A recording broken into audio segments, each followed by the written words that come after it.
Welcome again, Edward. Thank It's lovely you. to have you. It's lovely to have you here. Okay, I'm just gonna go straight to the questions without further ado. So, you've been in the industry for about 15 years now. 16 years. 16 years now. That's lovely. Yeah. Great. So I think it'll be lovely if you can elaborate a little on the evolution of magazines. Like, how was it back 16 years ago, and how it's evolved, and how we're getting with the whole digital scene today. How is the evolution of magazine? How is the print media, and going to right from having the whole magazine almost published on their social media pages today? How's that change been? It's a crazy change. So when I joined Elle magazine in 2005, and back then, first of all, forget magazines. I think the idea of a stylist was more or less unknown. In fact, I, I like I didn't even join NIFT as a styling student. I joined fashion design, right? And back then it Right. was very Right. small. There were only two magazines, international magazines. That was Elle and Cosmopolitan. And there were a few smaller magazines, but there was it. Elle and Cosmo ruled the roost, and we had a lot of fun. And Vogue India launched, which was amazing, launched in 2009. And they gladly asked me to join them as a junior fashion editor. So that's when I was there. And Vogue, I think, completely changed the scenario. I think it made it bigger. It made a sort of like I think before Vogue, the whole idea of having celebrities on the cover for each month was definitely unknown. If you look at Elle back then, Elle even till I think maybe 10 years ago, Elle was very much about models and fashion, not just film stars all the time. But as time grew, I think advertisers wanted celebrities. People were becoming more and more obsessed. And since Vogue, which was, as you know, it is the number one magazine even till now, just the name kind of changed everything. So everybody started doing celebrity covers because they wanted to focus on the numbers. I think at some point when I joined Fashion Magazine in 2005, it was all about the fashion. What was it all about? And then I think after a while, it became a lot more about business, about how many advertising pages are we going to sell. And then as that became stronger, I think even the kind of clothes that we use was very advertised focus. The brands that you use, you need to wear, you need to use this, you need to use this, you need to use this. So as it became more about numbers. And then when digital happened, I think everybody said, okay, let's do this. So then it's sort of like, I think in a way it's kind of lost its essence. I still think that fashion magazine still has that beautiful essence of being this beautiful, magazine that you can touch, you can feel. Because, no matter what they say, people say, oh, it's all about digital now. But no matter what they Right. say, I can tell you that nobody wants to be on the digital cover. They want to be on the real cover, right? They want to That's buy the right. magazine and then open it and touch their faces on the paper, right? Nobody touches Right. their face on their Instagram because it's just Instagram. You see it on your phone, but in the Yes. real hard copy to look at it is a different feeling. I think that's why. I think unfortunately, because of overexposure, I think there are too many magazines the same thing. I think that's why it's lost its value. But there are many other magazines who only publish twice a year. I think that's more valuable. You look at all these Mhm. things, you treasure it more. Whereas I think when there's magazines every month coming, you kind of like, oh, I don't want to see it. Because I feel like also now there everybody looks the same, most magazines look the same. So you know what I mean. So you need to really kind of like, for example, Harper's Bazaar, we always felt that we need to be a little more elegant. If you look at our covers, it's very minimal, it's very clean, it has a certain style. I hope so, that's what I feel. Whereas if you look at Vogue, it's like over the top. So I mean, we still try to, no matter, even though we still have to have celebrities on the cover all the time. At least when I shoot them, I still try to make them look a bit different, look a bit raw, more elegant, more clean. But yeah, I mean, digital has really changed the game. But I still think that there's always a space for print, maybe in a much smaller life, but it's never gonna go away for sure. Okay. So just like you said, so when this started, probably when back 16 years ago, we had a lot of models for the front cover. The shift to celebrity, as you're saying, was mainly with to do with the numbers. So I'll tell you what. I think so. Originally, I'll tell you how it started. It actually all started by Anna Wintour. So because she also realized sort of like I think that because if even Hmm. in the 80s and 90s the models were the covers, no, but there were not hardly any celebrities on the cover. But I think she also realized that celebrities can sell magazines. That's when she started putting celebrities on the covers, right? And then obviously Vogue India followed. And the thing is, the numbers is very different because see, we're a very Bollywood obsessed country. So if you want to get mass, if you want to reach out to many more people. So in India, it's either Bollywood or cricket, right? That's why in GQ you'll have cricket stars or Bollywood stars or makeovers, right? So then it's about the numbers because eventually people look at how many copies are we selling, how many are we reaching out. So anything that's why if you look at even brands now also the other reason why they have celebrities because I they have a wider reach, they have a wider audience. Hmm. Right. That's how it, yeah. Awesome.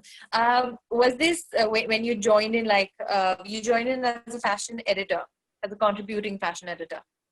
Where which one? How? When you started with Mag. No. So when I started with L, I didn't even know they were going to hire me as a fashion stylist. I thought they were just going to hire me as an assistant. But I Okay. already had a decent amount of work. So I'll tell you a little story. My backstory is that I joined NIFT in 2002 and I graduated in 2005, but I was already Mm-hmm. working, on my own from 2004. So I did a few campaigns already and worked with a lot of people. So when I showed them my work, they found it good enough to be a fashion stylist. So I joined as a fashion stylist and then I worked there for 2 years and I joined Vogue as a junior fashion editor and then left as fashion editor in 2012. Yeah. Okay. All right. So it's not like you always knew that fashion styling or say to get to a fashion director was something that you always wanted to do from the start. You know what? I'll tell you what. So my story is a bit different in a sense, not different, but We'd love to know. yeah. It's not different, but it's an interesting story. So, as a kid, I'm from a small town called Mizoram, and I studied in boarding school in South India. So we were very cocooned. We were not really aware what the hell was going on in the world, right? But I knew that I always loved fashion. That's so cliche, but I loved fashion as a kid. I used to like, I think but the time I was 10 years old, I bought my own clothes. I refused to let anybody buy from me. So I go with my mom when I was younger. But I think by the time I was 12, my dad will give, actually, we were living in Calcutta then, and we'll go to the mall, and my dad will say, okay, this is the money. This is the spot we're going to meet me in 2 hours.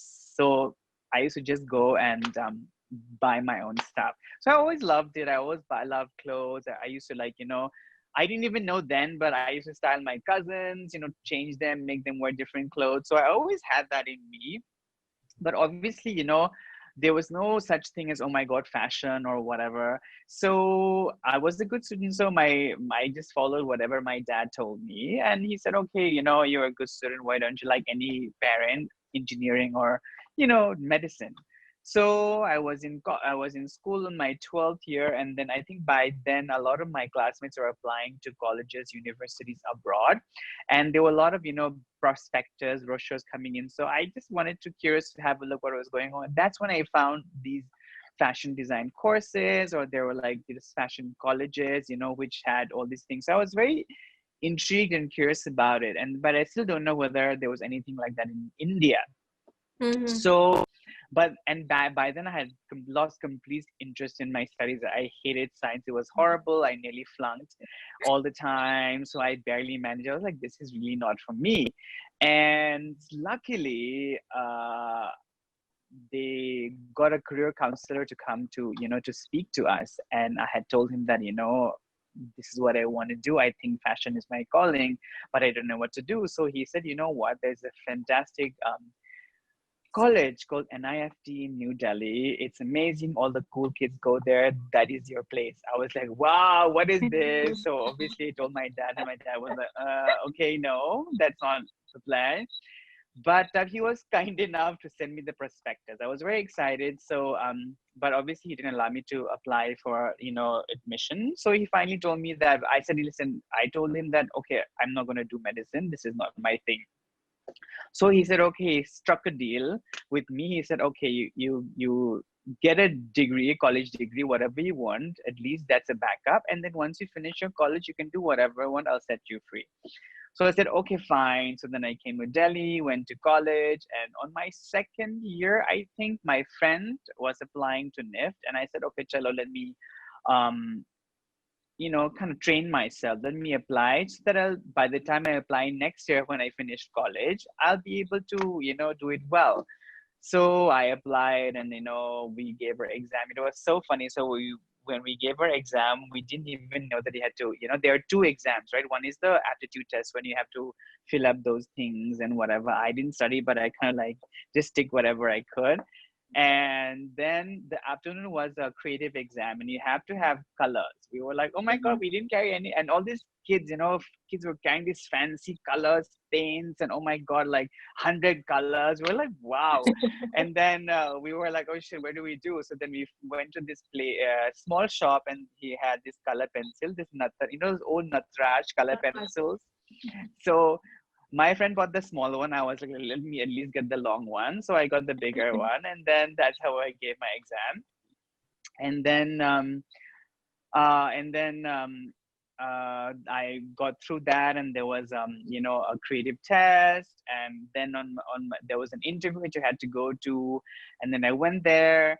And then, and I'm so stupid. So anyway, they give, when you go for the interview, they give you this little sheet to fill, right? A form to fill about your name and etc. And then they also have this little thing called extracurricular activities. So I was like, oh, okay, I'll write dancing.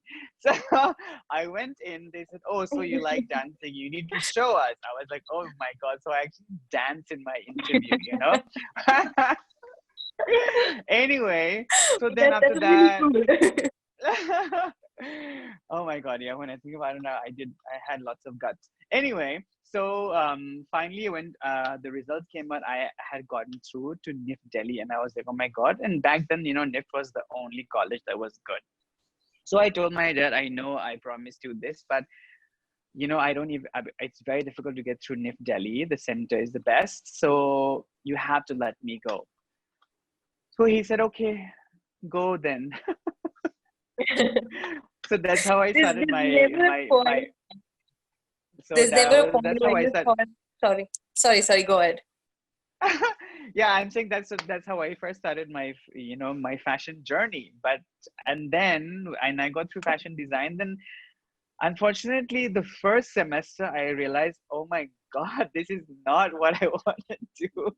Really?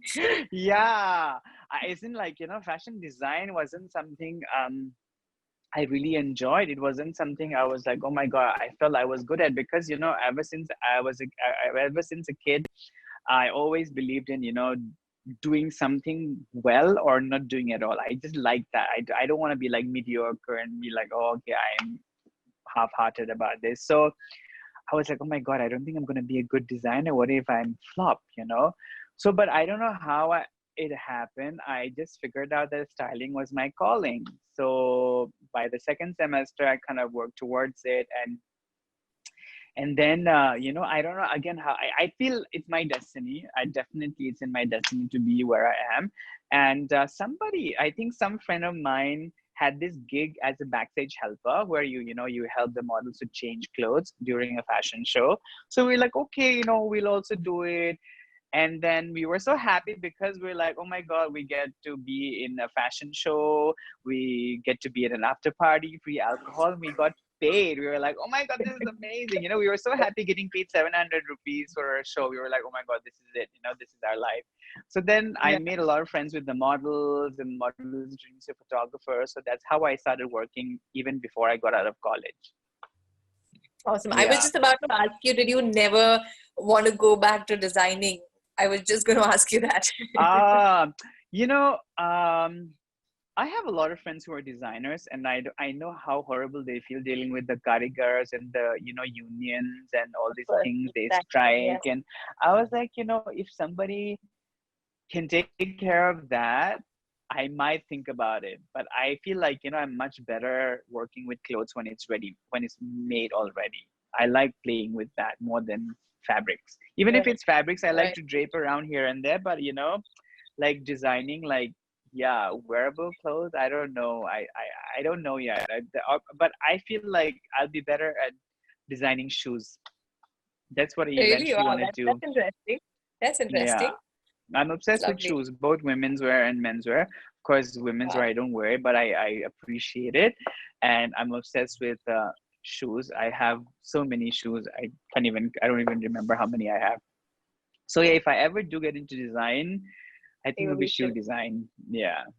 That's lovely. That's great to know. Okay, now that you've also ventured into celebrity styling, again, I read your caption back then. I think that was with Kangna, where you said, "Look, ma, I'm famous," and I was thrilled with that. So, like, do you enjoy doing celebrity styling hardcore, or are you yet inclined to doing the creative Mm, editorials? Not really, I mean, I they feel that way.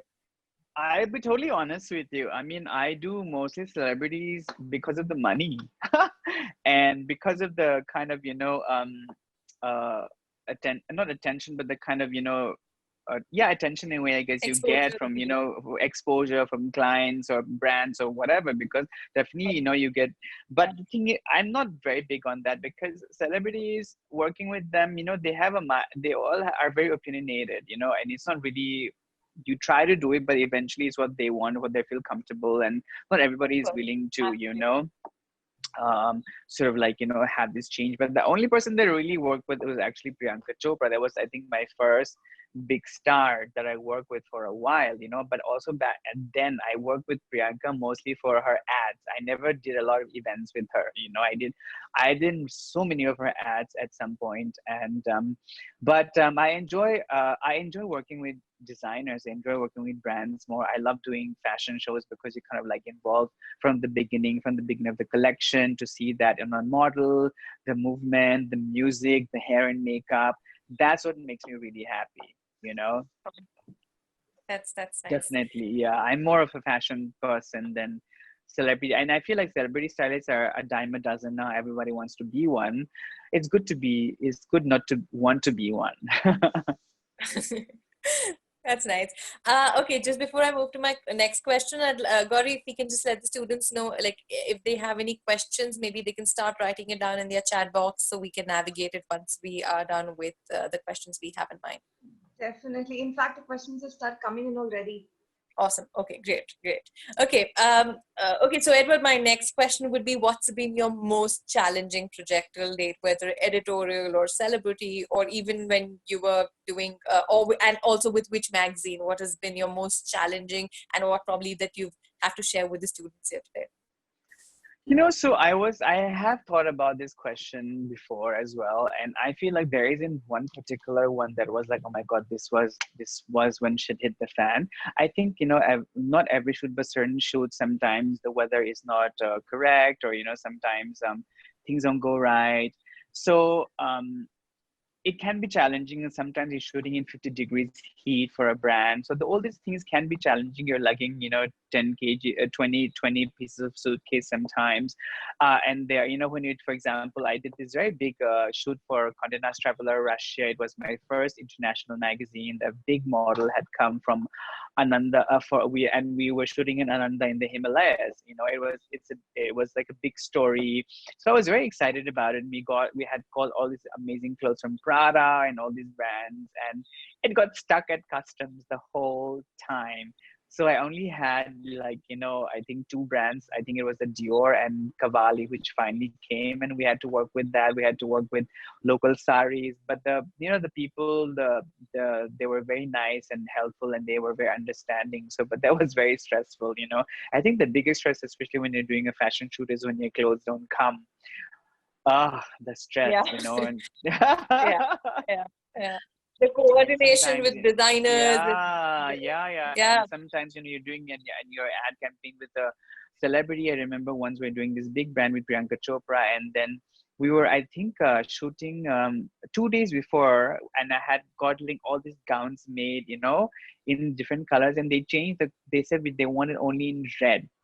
And I had to create all these gowns and get all these gowns made in 2 days. It's like, oh my God, scary. Wow. And then, and during there's so many things, like I said, and even for example, when you're doing a fashion show, for example, right? My biggest scare is when the zipper pops. Because when the zipper breaks, you're Yeah. about to enter the model, you're like, your zipper breaks, you're like, oh my God, you have to like get a thread, stitch it, pin it, hold it like this. Yeah. Sometimes they hold it like this, or if it's a sari blouse, then Yeah. we kind of drape it. So, all those kind of things. But, it's all a part of the process. I feel like, as a good stylist, you need to be a quick thinker. You need to think of quick solutions. Absolutely. I think that's so Yeah. important, in being a good stylist, because you never know what's going to happen in a shoot or a fashion show or anything. And I think, quick thinking, how can we best sort this out? That is so important. It's like, common sense, like, that is, I think, I don't know whether you can, it's quite, but you have to train yourself to be smart. You need to be a quick thinker for Yeah. anything that can happen. You need Yeah. to be prepared, because Priyanka Chopra was a very tough boss, and she prepared me for everything. So we had everything. If this broke, or this thing or that thing, this pin, that pin, we had everything. We had a curve pin, so that she really trained me to be, good at it. I mean, she was understanding too. Sometimes like, oh, you can't do it like this, because I was completely raw.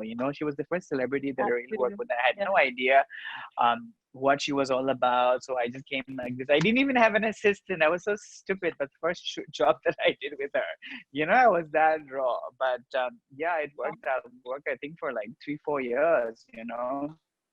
But yeah.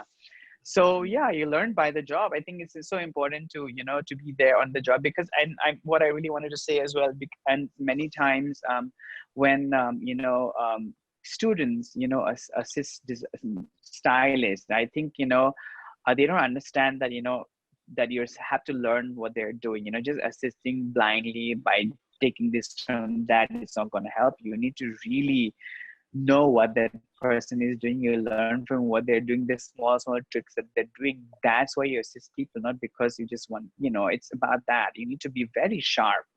Being sharp is so important. See what people are doing. Constantly open your mind to see, open your Yeah. eyes.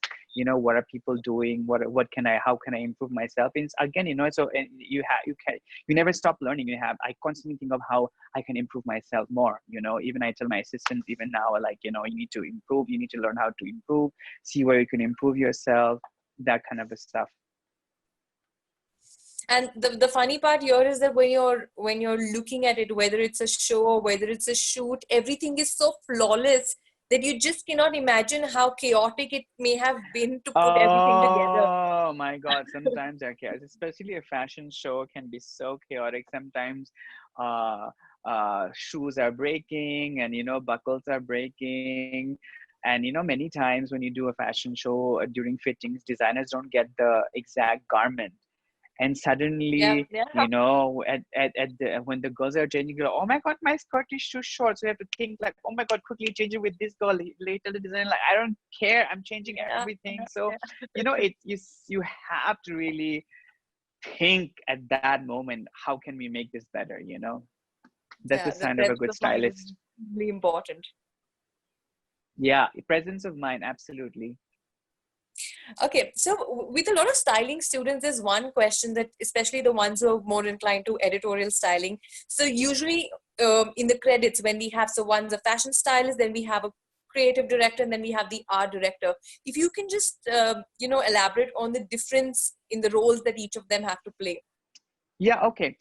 So a stylist is the one who sort of like gets. So I'll tell you what. Let me start with the creative director. So many times a creative director will kind of like come up with the concept of the whole thing. Like they will be the ones who come up with the mood board and all the kind of stuff. But I mostly creative director happens, I think, in advertising more than actually magazines.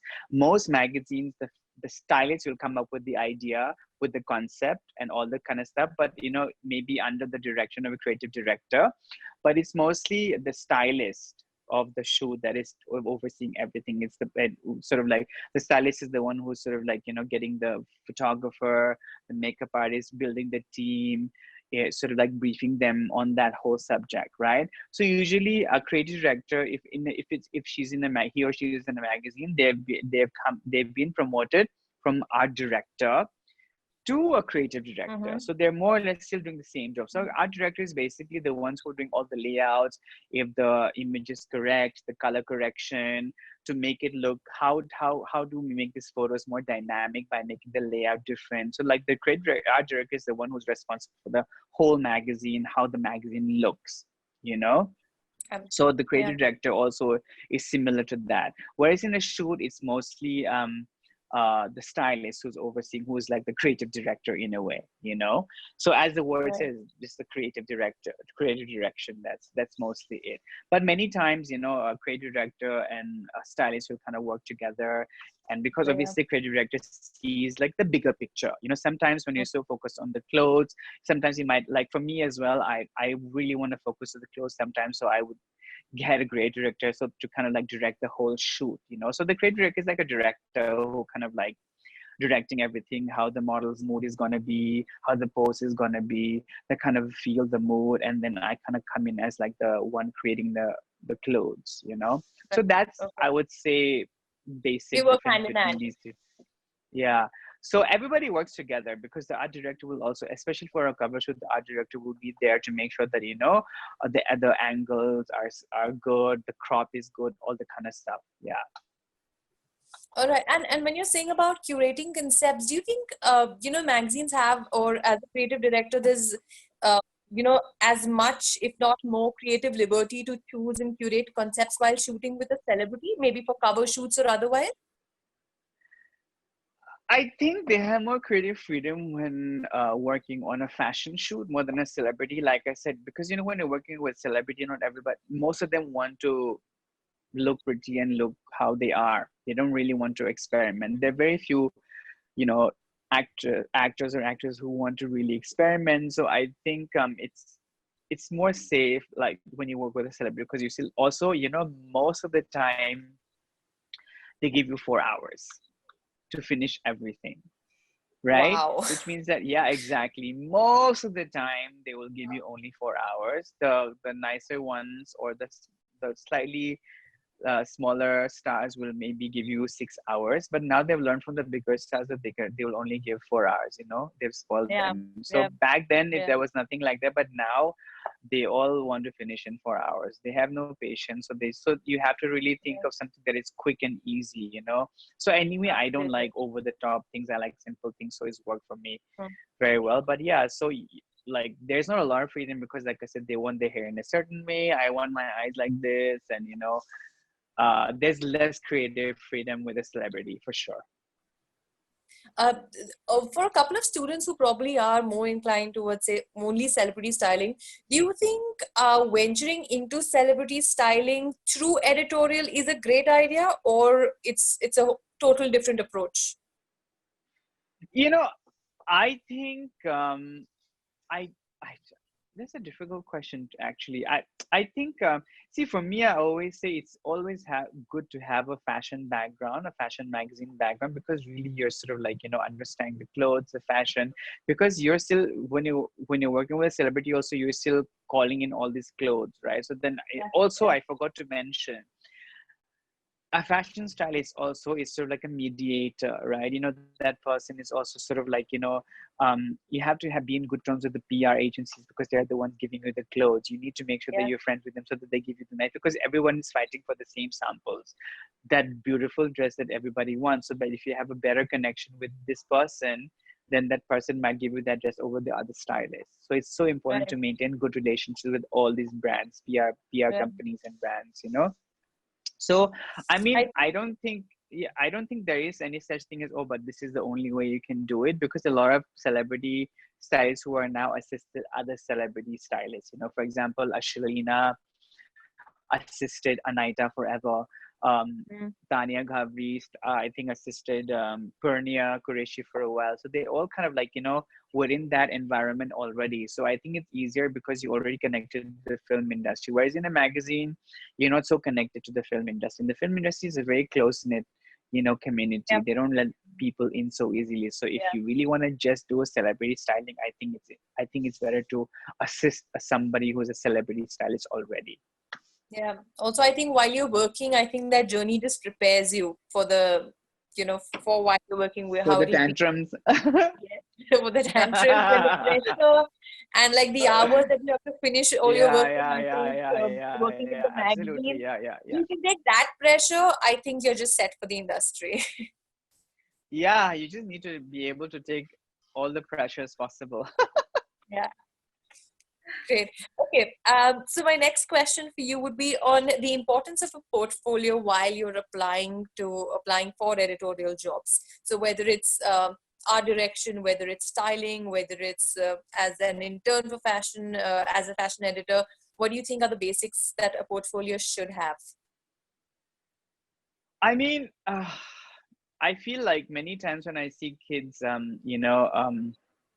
coming to meet me, when they send me a portfolio, there's a lot of riffraff, like a lot of unnecessary things that are, in like sometimes they will put pictures of something they've done some 5 years ago, which is not really relevant. So I think it's important to filter it down, edit it. I always look at a good editing. Presentation is everything. You can't just come and say, here, this is my book. You need to present it well, have a little story, edit in such a way that, there's a certain thing that kind of like travels to the other. It should be attractive. Whenever I see a book, you should be like, oh my god, this person is actually really good. It's attention to detail. It's not just about, oh, this is my picture. It's about how you're doing your layout. It's about how everything travels from one page to the other. I think that's really important. I think that's really how you differentiate a good student to the other, like the attention to detail for even small things.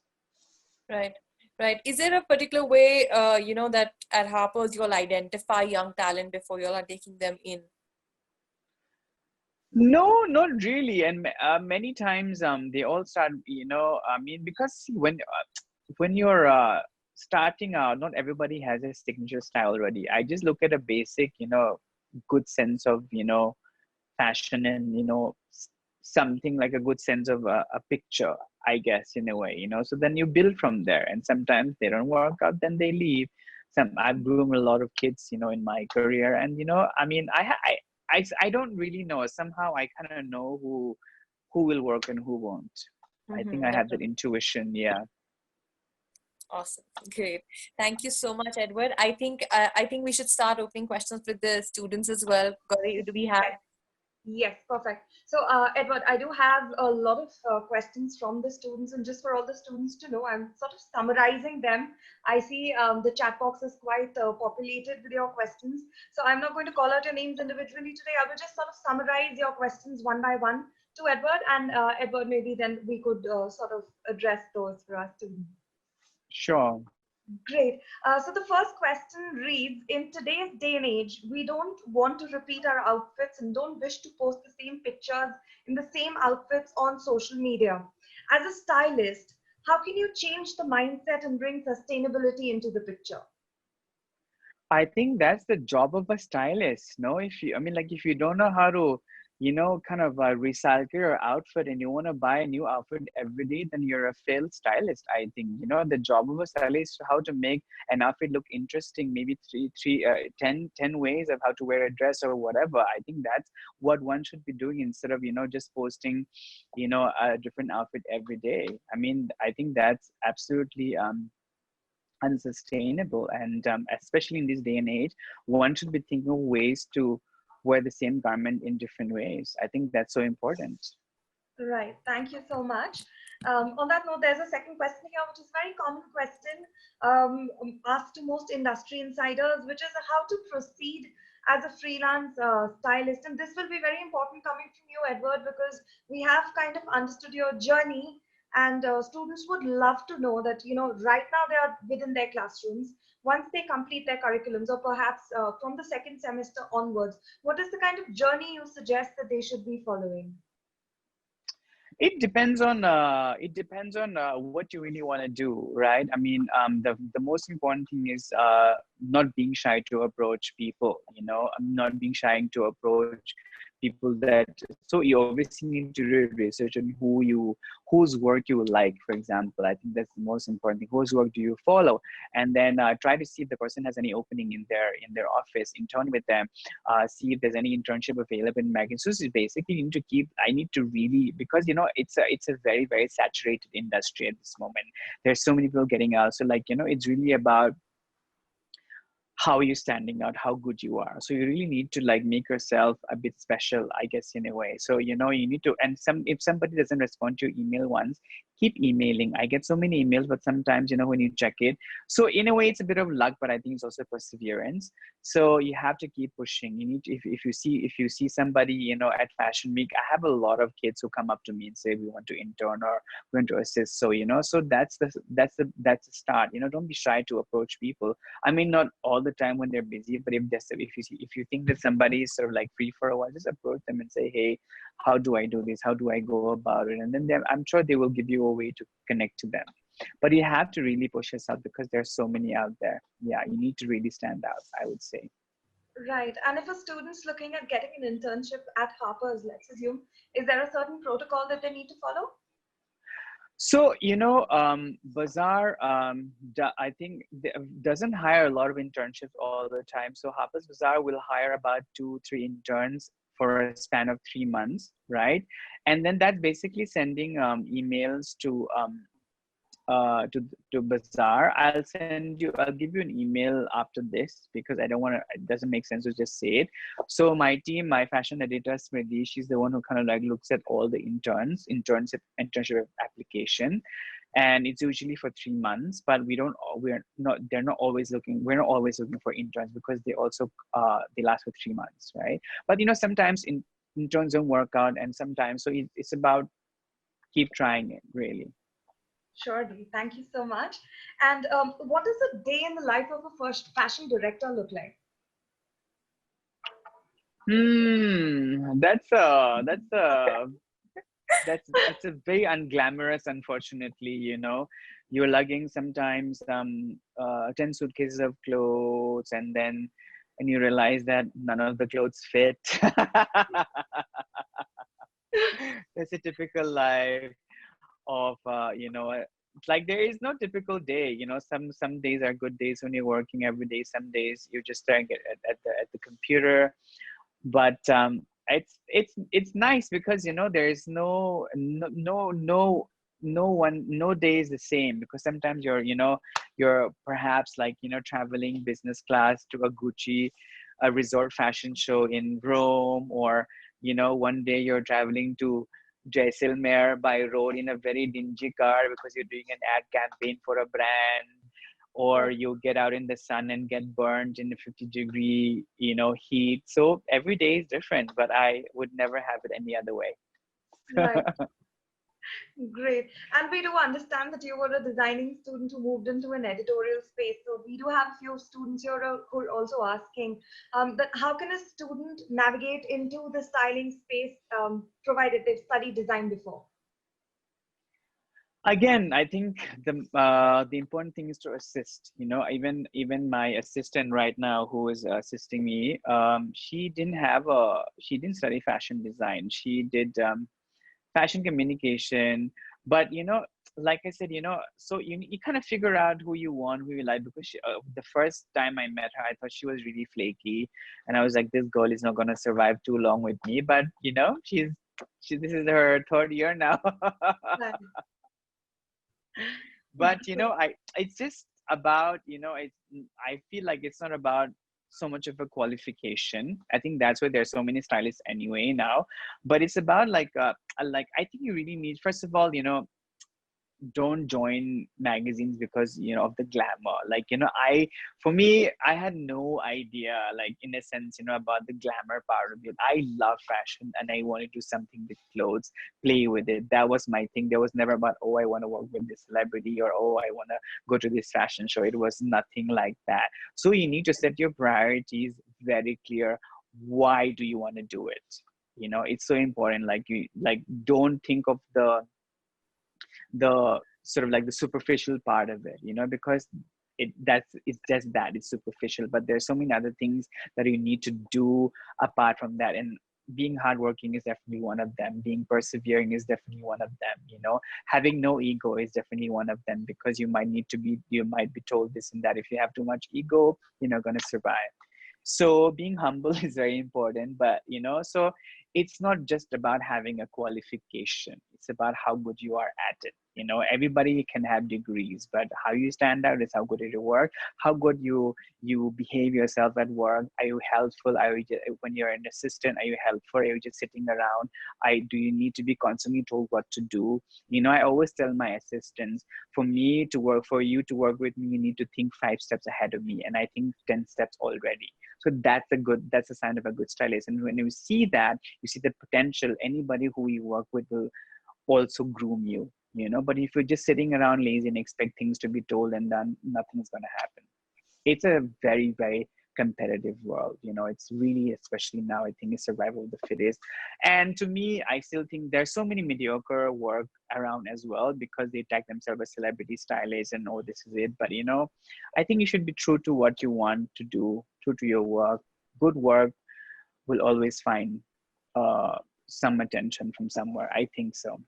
I Right. was a nobody. Nobody knew me, but I kind of managed to, you know, create this little niche for myself, you know, without creating too much buzz. I don't create too much buzz. I don't market myself too much, but I still have people who like me, apparently. Absolutely. And it is, We're in the list. Amrita ma'am, please. No, I said we're in the list of the people who like you for sure. Absolutely. And we speak on behalf of everybody attending this webinar and all our students. But Edward, yes, it is definitely a competitive world outside. How do you think editorial styling would change post this pandemic?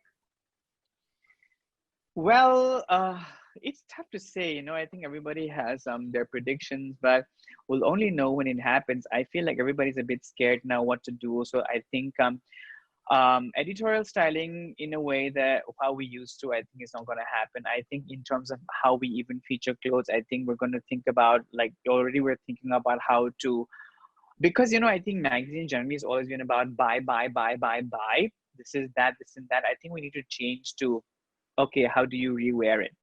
How can you utilize what you have already without needing to buy 10 more things? You know, it's about, instead of, I would say, instead of sustainable, it should be about rewearing it, rewearing your clothes more, which means that you need to buy clothes that last longer, not just buying random things here and there they're not going to wear twice. You know, so I think that is what magazines will need to project. Right. And that leads me to another question, which is the aesthetic of a stylist is sometimes difficult to translate through a photo shoot. How do you maintain the synergy of your vision with the lighting person or the photographer or other team members who are trying to get the perfect shot? So I think it's very important to brief the team. We're talking editorial mostly, right, with this question? Yes. Yeah. So that's why a good team is so important. That's why if you look at it, many times photographers will want to work with a certain stylist more than the other, or a hair make, because there's a certain synergy, right? It's so important to have a certain chemistry with the people you work with, because obviously they understand your vision. So the important thing is to put your vision across to people so that they understand. As long as they understand it, if you work together closely, you'll get a good shot. But if you're not clear about what you want, then it's a flop show. You need to be very clear about what you want. If you are clear, people will understand it and you'll have it. Yeah, that's what I would say. Great. And there's a question here which says, how do stylists work as major helping hands for designers? And would really love to know what brand blazer are you wearing? It suits you very well. I just had to use that. Okay, so I'm a big fan of Zara because I think it fits really well. So this is a Zara blazer. Oh my God, I forgot the question already. What was the other question again? It was how do stylists work? How do stylists work as major helping hands for designers?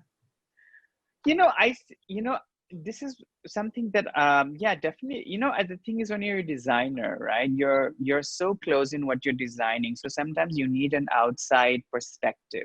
I think that's when the stylist come in, because the stylist hasn't really worked with the designer since I mean, like, for in a sense, hasn't been in the studio with that person forever, so they have a much wider sort of like vision of the garment. So when you have an outsider perspective, I think with anything, forget designing anything, even with a project, if you ask somebody else, they will have a certain opinion. And but the thing is, again, obviously, a good team is who have a similar aesthetic, right? Similar thought process.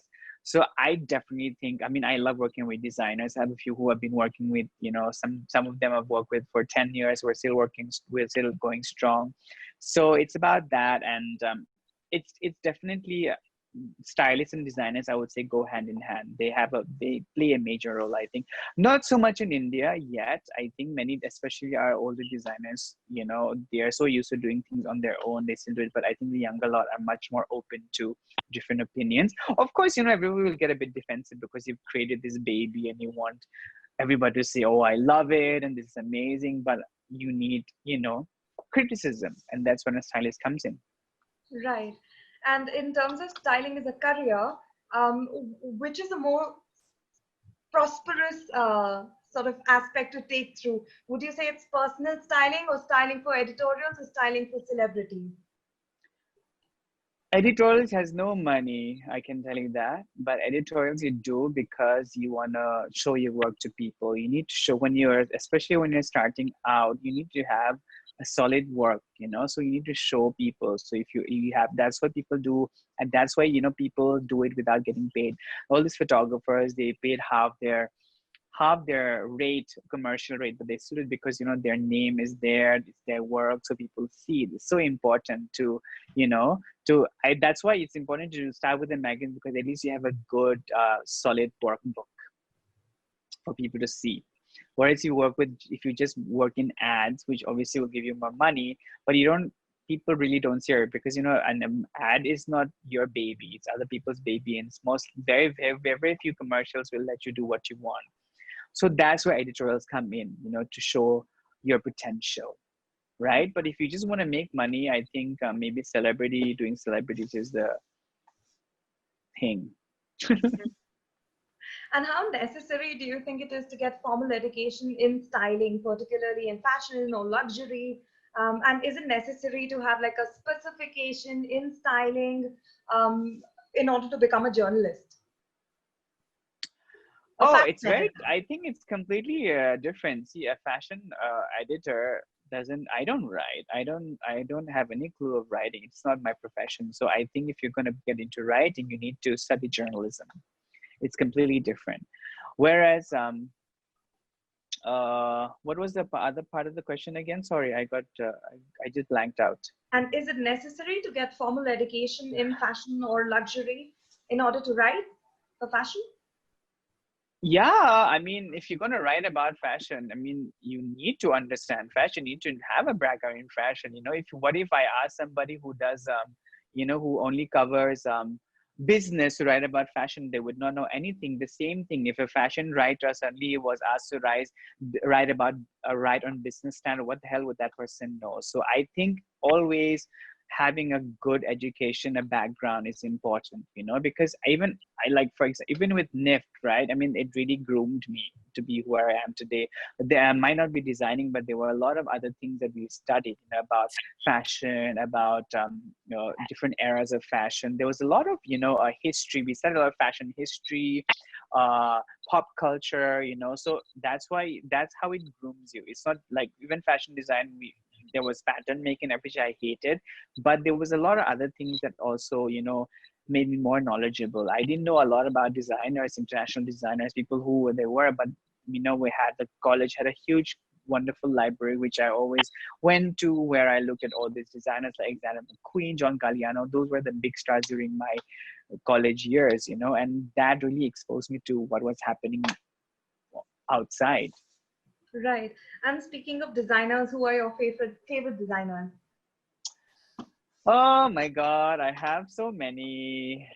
I like see, when you ask me now, I can't even think about it properly. Oh, I love Loewe, I love J.W. Anderson, I like Phoebe Philo Celine. I used to love Lamvan by Albert Albaz. There's so many. I love Rajesh Pratap among the Indian designers. Rajesh Pratap, Rahul Mishra, Atsu. There's so many of them. Also, again, I really wanted to point out is that, we at Harper's Bazaar are very, very much pro-Indian designers. If you look at it, always 80% is always Indian designers. We want to promote our own community. We don't want to just say, oh, these are internationals, we only want to work with that. We never do that. We find the best outfits and promote them. This is what the Indian fashion should be, not about international clothes. Superb. And perfect. So the last question for the day, which is very interesting because it's been bombarding all over my DM, is please ask sir what is his secret mantra? Secret mantra on what? Secret generally mantra. In life? Yes, generally in life, and then to sort of reach where you have with your career as well. Okay, it's no secret, but I have already mentioned it before. I think being hardworking is very important, but again, being hardworking alone is not good enough. You need to be a smart worker. You need to see where opportunity lies. You need to see what you can get out of. You need to see what is there for you. You need to be always, like I said, open your eyes to see what is there for you. Keep thinking, keep pushing yourself. It's so important to always kind of not depreciate yourself, but important to see what you can do better, critique yourself, ask your friends. It's really important to be, it's important to be a little unsure of yourself, sometimes not to be overconfident, because then you kind of question, you want to learn more, because you always, even now I always look at my work and say, where can I improve? You should always be open for improvement, right? And again, like I said, no ego. Being humble is so important, because whatever you have can go in a second. So you need to be in a position where you should be okay about it. And sometimes people might be screaming at you. Just forget about it. You might be upset for one day, but it's important to move on. It's important to let all the negative go away. I'm a very positive person. I think that's what makes me survive all this things, I guess, in a way. But yeah, positivity is so important, and I am a very calm person. I want to keep myself calm at all times, because I think when you're calm, you think better. Because like I said, there's so many things that you do, which if you're too hyper, you kind of I think might not do the right thing. So it's important to also be calm. That's my mantra, I guess, anyway. Great. Always push harder. Super. Thank you so much. Because there is no recipe that's cooked with one ingredient for sure. No, it's a lot of things, and but definitely, working hard without the sort of ego, oh my God, I don't want to do this. That kind of really, I think, pulls people down. But be open to work. Be open-minded. I think that's what's so important. Being open-minded, yeah, to the possibilities. Great. There is one last question, Edward, if I may, please. Oh, sure. So we have a question here from a student who I believe is in design, and she would like to know if Harper's encourages new designers to showcase with them. Yes, definitely. But I also want to point out that just because you're a new designer doesn't mean we're gonna, promote it. You need to be good at it. Absolutely. That's not negotiable, right? That's not negotiable, yeah. Great. One last question. I'm so sorry. They're going on flooding. You know what? Don't worry. Yeah. What time is it? It's 6:05 now. Yeah, it's okay. We can have a few more questions. So we do have the last one here, which says, what are the other job prospects at a magazine other than a stylist? So there's graphic design. They're the ones who do the the magazine layouts and everything. Then there's advertising and sales, which sells the magazine to people for advertising pages. There's the marketing team who also does something with the magazine, and there are writers as well. That all the writing is done by writers. So that's one more. And what else is there? I think that's it. Yeah. Oh, there's the beauty team also. They handle all the, the beauty products and skincare. Obviously, they don't have a fashion background. So yeah, there's so many other aspects of a fashion magazine that they can work on, not just styling. Right. Perfect. There's another question here which says, what kind of qualification do you look for while recruiting for a permanent position at Harper's? Uh, I think more than qualification, I think you need to I need to evaluate that person. So we usually do like a 3 months probation and see how that person is, and then we kind of evaluate whether the person has potential. Is it good at certain things? People, because like I said, also style is also about people management, right? You're like dealing with different people, PRs, makeup artists, everybody. So you need to be somebody who can handle people, right? And also multitasking. So there are many things. It's not just about, like I said, it's not just about your degree or your diploma that you show me like, oh my god, I'm this one. It's far beyond that. That's just the beginning. Your work actually starts when you start working. Right, right. I think we've covered up almost everything that's come through today. Edward, we cannot thank you enough. Thank you so very much for taking out the time. Oh, it was a big pleasure. Thank you very much. And I would Thank like to you, remind Edward. and extend regards from our founder of Style School, Ms. Shireen Aminian, and the founder at FAD International, Mr. Shivang Dhruva. On their behalf, I extend the regards to you. And we'd Thank also you love so to very much. invite you to our campuses Thank in you. Mumbai, Pune, and hopefully in Dubai very soon. Yes, Thank you Oh, so I much. would love physical to. classes, definitely. We'd love that. We'd love to have Oh, you. definitely. I would love to. Yeah. Absolutely. And thanks so much for simplifying the complexities of the conversations that go in the young talent's mind. Oh, I hope I was helpful, really. I think there's a lot of It was things going very, on, very and yeah. insightful. Oh, yeah. Thank you very much. I hope I'm glad to be of help. Great. Thank you so much, Edward, for Thank joining us you. today. This has been truly insightful. Thank you so much.